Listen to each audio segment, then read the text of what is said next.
Alright, so we were talking about the tilt of the Earth, which is the cause of the seasons. Let's move on here.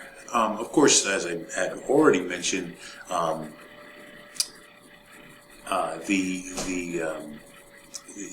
Earth is slowing down, and just like any top that is, if you ever spun a top and you watch it as it slows down, it wobbles. For the Earth, the wobble takes 26,000 years to complete one cycle, and because of that wobble, where the celestial North Pole is, it wanders, and so does the location of the Sun in the constellations of the zodiac.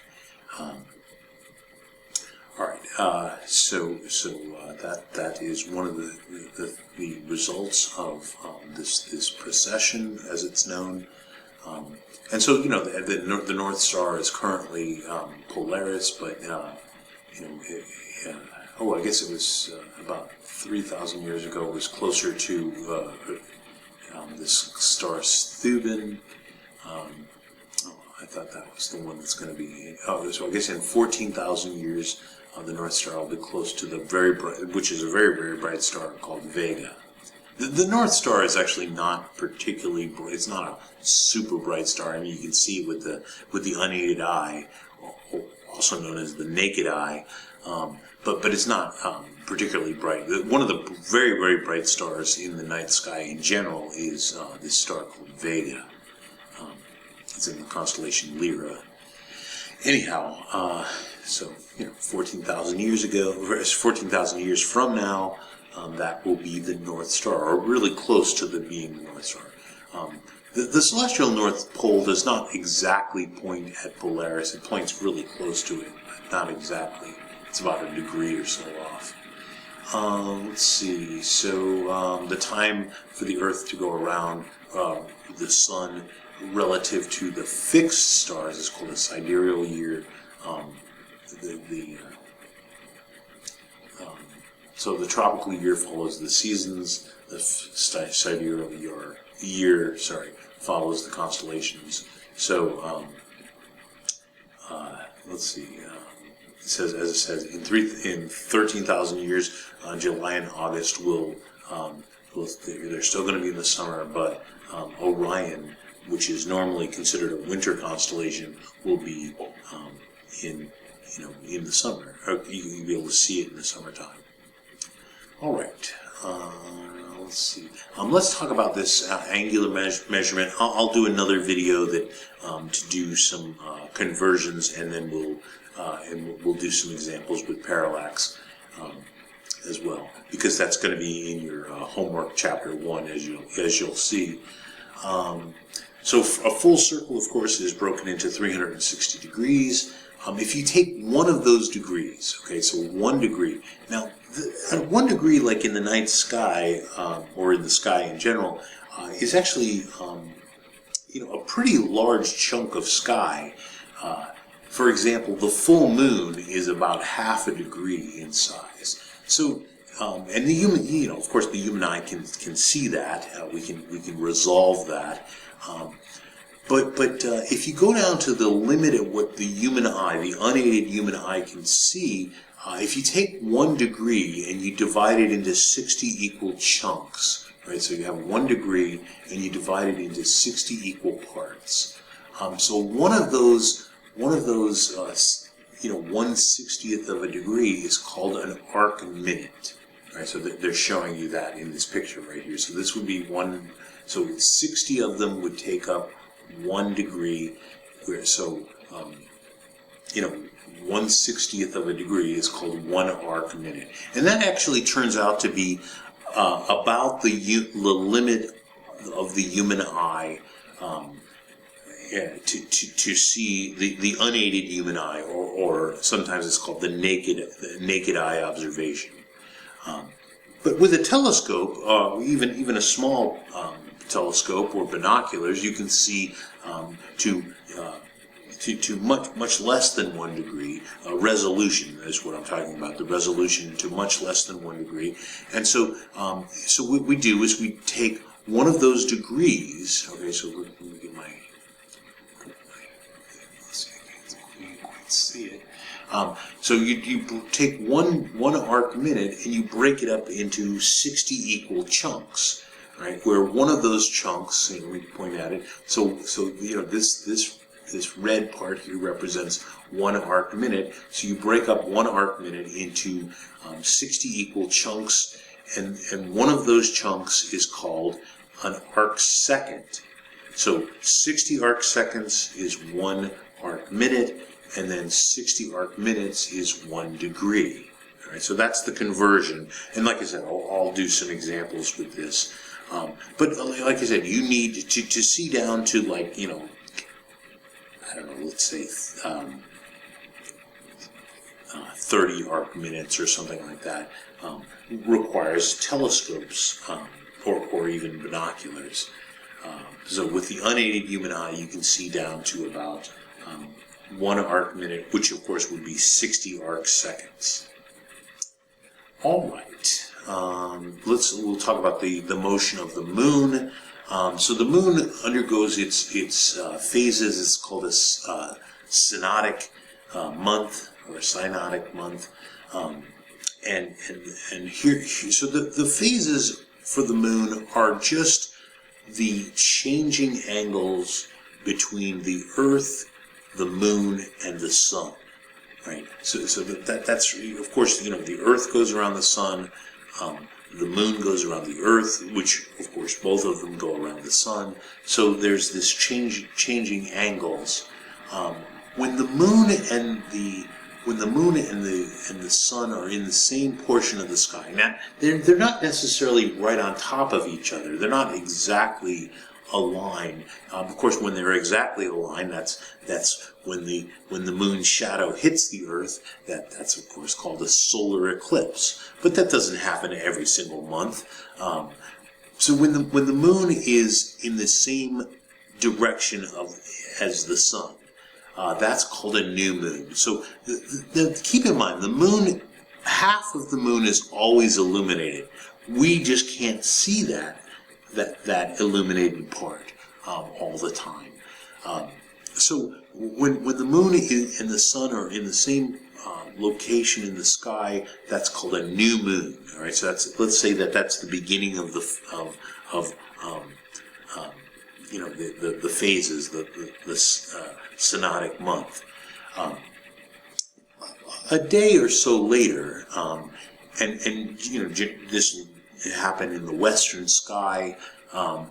You'll see just a sliver of the moon lit up, right? And of course, if you're in the northern hemisphere, it's the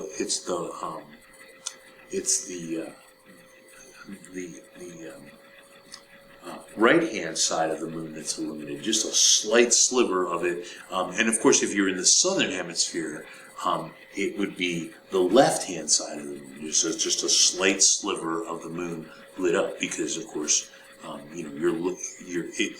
if you think about the orientation, if you're in the southern hemisphere, your head would be pointed the other way, and so instead of it being the right side that's lit up, it would be the left side. All right, but let's just concentrate on the northern hemisphere, because that's where we are, and but keep in mind that there are people, of course, in the southern hemisphere. If you ever travel to the southern hemisphere, you'll notice these things. Of course, you get this incredible night, this incredible sky that you don't get to see other than in books. Which, if you ever get a chance, I strongly suggest you travel to the southern hemisphere. It's pretty amazing. I was in the Navy many years ago, and when we crossed the equator, you get to see the southern sky, and it's pretty amazing. All right. Anyhow, getting back to the moon. So a day or so later, you'll see this sliver in the northern hemisphere. The sliver is, like I said, on the right hand side of the moon, and the sliver gets, you get more and more illumination. So the next day, there's more of the moon illuminated the next day, and so because as time goes on, more of the moon is being illuminated. That's called a waxing or increasing crescent. So it's a waxing crescent, and so you get about a week of waxing crescent. Okay, here, let me get my cursor. So here's the cursor. So from new moon, for about a week, you're getting a greater and greater crescent until a point where half the moon is illuminated. When half of the moon is illuminated, that's called the first quarter moon.